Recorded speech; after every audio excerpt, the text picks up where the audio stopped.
Imagine this. It's the year 1387.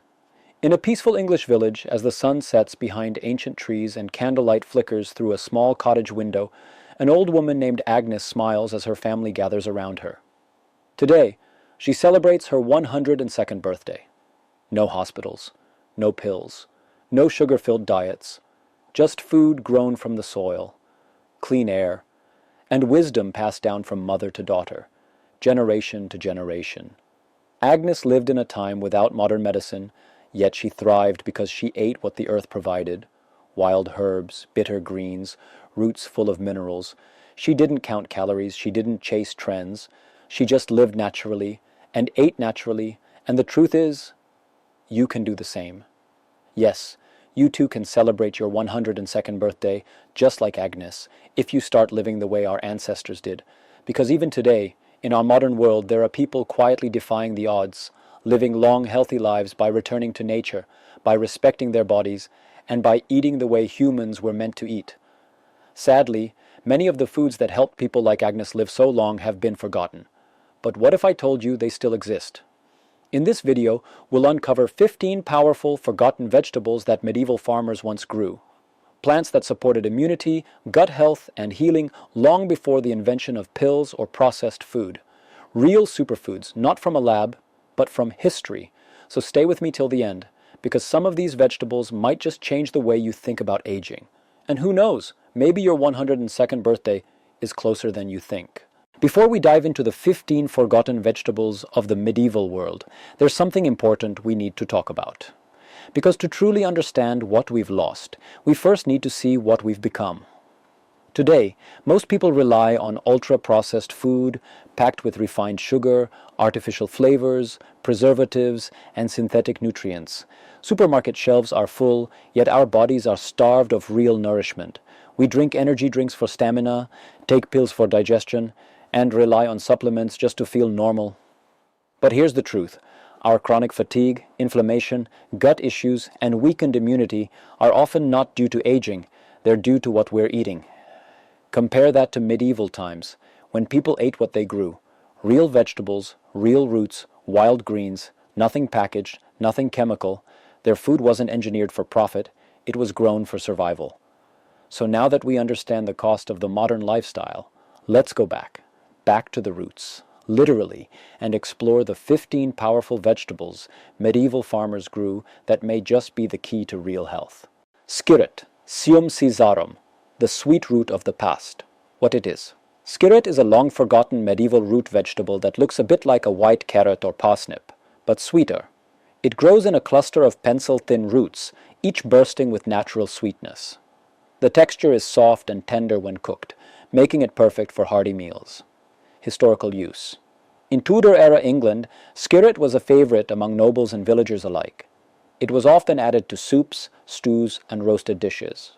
Monks and medieval farmers grew it in monastery gardens because it thrived without much attention, and it kept people full during harsh winters. Health benefits. Skirret is packed with natural fiber, which is excellent for gut health, helping digestion and reducing bloating. It also helps keep blood sugar levels stable, making it great for people looking to avoid energy crashes or manage diabetes naturally. It's low in calories and full of nutrients, ideal for a clean, traditional diet. Why it vanished. Skirret started disappearing from kitchens during the 17th century when the potato was introduced and quickly became the king of root vegetables. Potatoes grew bigger, were easier to harvest, and offered more yield. Skirret, being delicate and a bit tricky to clean, was pushed aside by modern agriculture. Why it needs to return. In a time when gut issues, sugar spikes, and processed foods are everywhere, skirret offers a natural solution. It's a prebiotic powerhouse, feeding the good bacteria in your stomach and promoting long-term health. Plus, it adds a unique, slightly sweet flavor to modern recipes. How to grow skirret in 2025. If you're inspired to bring this medieval treasure back to life, the good news is you can grow skirret right in your own backyard. Start by planting in early spring, as soon as the ground is soft and workable.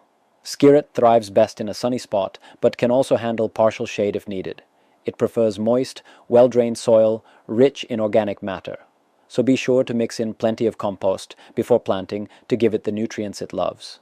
Keep the soil consistently moist throughout the growing season, but avoid overwatering. Too much water can lead to root rot. Patience is key, as skirret takes around 6 to 7 months to fully mature. You will know it's ready to harvest in late fall when the leafy tops begin to yellow and die back. For the best results, harvest the roots gently by hand. Use a garden fork to loosen the soil, then carefully lift out the clustered, pencil-thin roots, just like the medieval farmers did centuries ago. With a little time and care, you'll have your own supply of this sweet, gut-friendly root straight from history. Alexander's, the forgotten herb that fed the Romans. What it is. Alexander's is a bold leafy plant that was once a staple green across medieval Europe. Imagine something between celery and parsley, but with a stronger, almost peppery aroma. The stems, leaves, roots, and even seeds are edible, making it one of the most versatile ancient vegetables. It was commonly known as wild celery or Roman celery. Historical use. Alexander's was introduced to Britain by the Romans, who praised its flavor and health benefits. In the Middle Ages, it thrived in monastery gardens and castle kitchens. Cooks used it in broths, salads, and pottage, a thick medieval soup. Its leaves were picked fresh and stems blanched like asparagus. Even the seeds were ground into a spice. You'd often see it growing along castle walls and coastal paths. Health benefits. This ancient plant is packed with nutrients. It's high in iron, which helps with energy levels and prevents fatigue. It also contains vitamin C and antioxidants, giving your immune system a boost. Traditionally, it was used to help with detoxifying the body, soothing digestive issues, and even freshening breath. The natural oils in its seeds and leaves are said to have mild antibacterial properties. Why it vanished. Alexander's slowly disappeared as celery became more popular. Celery was more tender and bred for sweetness, while Alexander's was wild and slightly bitter. Over time, Alexander's was left to the hedgerows, viewed more as a weed than a food. By the 19th century, it had nearly vanished from European diets. Why it needs to return. In the modern age of clean eating, Alexander's is a forager's dream. It's nutrient-dense, naturally resistant to pests, and grows in poor soil, making it ideal for regenerative gardening. Unlike celery, it doesn't require pampering. Its bold flavor adds depth to modern recipes and herbal teas, and with its detoxifying properties, it's a natural choice for people fighting inflammation, gut issues, or fatigue. How to grow Alexander's in 2025. Growing Alexander's in your garden is a rewarding way to reconnect with an ancient and resilient plant. You can start planting in late summer to early fall or in early spring, either from seed or by transplanting root divisions. Alexander's is incredibly hardy and tolerates poor soil, but for best results, plant it in rich, moist ground enriched with compost. While it loves full sunlight, it also grows well in partial shade, making it ideal for various climates and spaces. Water it moderately, being careful to avoid soggy soil conditions. As it grows, you can harvest the leaves and stems in spring, the roots in fall, and collect flowers and seeds in midsummer for use in recipes or replanting. And here's the best part. Once Alexander's takes hold, it self-seeds easily, meaning it will return year after year with very little effort. Chervil, the delicate herb of kings and monks. What it is. Chervil is a delicate herb that looks like flat-leaf parsley, but has a subtle anise-like flavor. In medieval Europe, it was beloved for its gentle aroma and taste, often used in soups, sauces, and herbal medicines. Sometimes called gourmet parsley, it was highly prized by monks and royalty alike. Historical use used by Romans and widely cultivated in monastery gardens, chervil was considered both a culinary and medicinal herb. Monks grew it for treating digestive issues, and it was a favorite in Holy Week meals. It also symbolized new life and was often used during spring feasts. Health benefits. Chervil is known for its soothing properties. It helps with digestion, reduces inflammation, and contains vitamin C and iron. Herbalists used it to treat high blood pressure and skin irritations.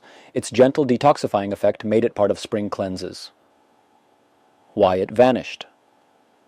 As global trade introduced stronger spices and new vegetables, chervil's delicate flavor was overshadowed. It required fresh use and careful growing, making it less convenient for commercial farming. Slowly, it faded from most kitchens by the 19th century. How to grow chervil in 2025. To grow chervil, sow seeds in early spring or fall in moist, shaded areas. It prefers cooler weather and rich, well-drained soil. Keep the soil consistently moist and avoid full sun, which can cause it to bolt. You can harvest leaves once the plant reaches 4 to 6 inches. Regular harvesting encourages more growth. It's best grown from seed each season as it doesn't transplant well. Horseradish, the fiery root that healed and fueled medieval Europe. What it is. Horseradish is a powerful root vegetable with a pungent, spicy kick. It's part of the mustard family and was used in medieval Europe not just for its flavor, but for its medicinal strength. With its large green leaves and thick, gnarly white root, horseradish was prized in both kitchens and apothecaries. Historical use. In the Middle Ages, horseradish was more than a condiment, it was a cure. Used to treat respiratory issues, joint pain, and digestion problems, it was a staple in monastery herb gardens. Mixed into sauces and meads or applied as poultices, horseradish had a place in every healer's toolkit. Health benefits. Horseradish is antibacterial, a natural decongestant, and a powerful digestive aid. It contains compounds that boost circulation and may even help fight infections. Even today, its root is known to clear sinuses, stimulate metabolism, and detoxify the body. Why it vanished. While horseradish never fully disappeared, its place as a household remedy faded with the rise of pharmaceuticals. Also, its sharp taste isn't for everyone, so it lost ground to milder herbs and sauces. Industrial processing changed how people consumed it, now mostly bottled, not fresh. Why it needs to return. In today's world of immune boosters and gut cleanses, horseradish is more relevant than ever. It's a natural, powerful tool against inflammation and sluggish digestion. Grown fresh and grated raw, it's a spicy superfood waiting to reclaim its crown, ideal for detox smoothies, herbal sauces, and immune tonics. How to grow horseradish in 2025. Horseradish is easy to grow and thrives in almost any soil. Plant root cuttings, called sets, in spring or fall. Choose a sunny spot with loose, well-drained soil. It spreads quickly, so plant it in a container or dedicated bed. Water moderately and harvest the roots in fall after the leaves die back. Replant pieces of root to keep your supply going year after year. Salsify, the oyster plant of medieval Europe. What it is. Salsify, Tragopogon porifolius, often called the oyster plant because of its mild, oyster-like flavor when cooked, is a root vegetable with a creamy white center and grass-like leaves. It was a popular food among peasants and nobles alike, valued for its taste and ability to grow in poor soils. Historical use. In medieval kitchens, salsify was roasted, stewed, or mashed like potatoes. Monks and farmers grew it in monastery gardens because it was easy to cultivate and kept well in storage. It was often used in soups and pottages, or fried in animal fat for a rich, nutty flavor. Some even used it as a medicinal root for snake bites and respiratory issues. Health benefits. Salsify is rich in inulin, a prebiotic fiber that supports healthy digestion and gut bacteria. It's also a good source of potassium, iron, and vitamin C. The root helps stabilize blood sugar and supports the immune system, making it a quiet powerhouse for modern wellness. Why? It vanished. As industrial farming favored high-yield crops, salsify fell out of favor. Its roots grow slowly and require careful handling, unlike potatoes and carrots. It was also less visually appealing and harder to peel. By the 20th century, most people had never heard of it, replaced by easier, blander options. Why it needs to return salsify is ideal for modern regenerative gardening. It thrives in poor soils, needs little fertilizer, and supports gut health naturally. Its earthy flavor adds depth to soups, vegan dishes, and roasted vegetable medleys. Plus, it's perfect for people looking to diversify their diets with ancient superfoods. We lost these foods to time, but maybe, just maybe, we need them now more than ever. In a world full of fast food and shortcuts, these ancient vegetables offer something truly rare, real nourishment, straight from the earth. So tell us in the comments, Which one would you try first? Skirrett's Sweet Crunch, Alexander's Bold Bite, or the creamy Ocean Kiss Salsify? We hope today's video gave you something new to think about, and maybe even inspired you to try growing or tasting one of these forgotten treasures. Don't forget to subscribe so you don't miss the next chapter in this journey back to nature's wisdom. Coming soon. Part 2. 10. Ancient fruits and herbs that are better than supplements. Thanks for watching, and we'll see you in the next one.